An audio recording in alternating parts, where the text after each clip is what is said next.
Charlene Spiteri, cofondatrice et chanteuse star du groupe de pop-rock Texas, souffle sa 54 et boogie ce lundi 7 novembre.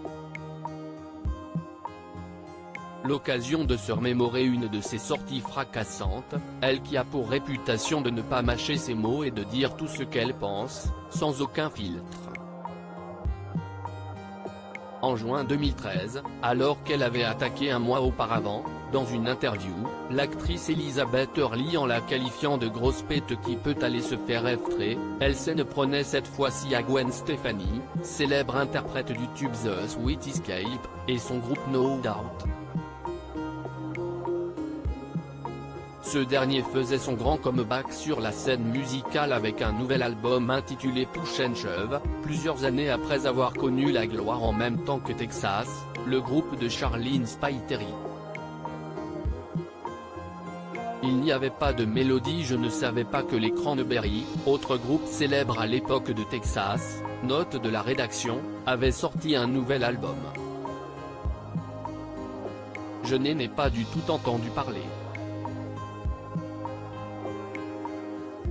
Je savais que No Doubt avait sorti un album, en revanche, je les ai vus en faire la promo.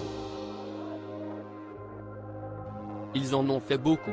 Et je me suis dit quelle chanson de merde.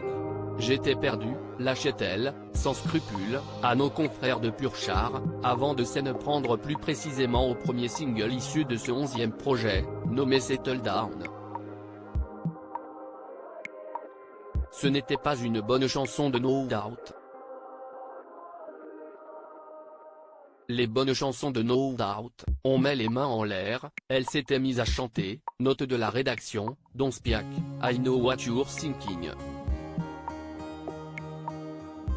Mais je ne peux pas vous chanter la chanson qu'ils l'ont interprétée quand je les ai vus à la télé. Il n'y avait pas de mélodie. Pour moi, cet album de No Doubt donnait vraiment l'impression d'un groupe qui a vieilli et qui veut se faire passer pour jeune, avait-elle déclaré.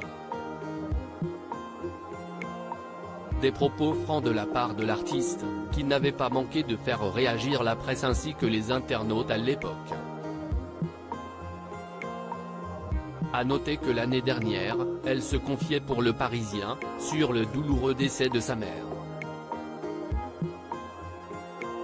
3 ans auparavant, en septembre 2018, elle vivait un moment bien plus joyeux puisqu'elle se mariait avec son chéri Bryn Williams après 10 ans d'amour.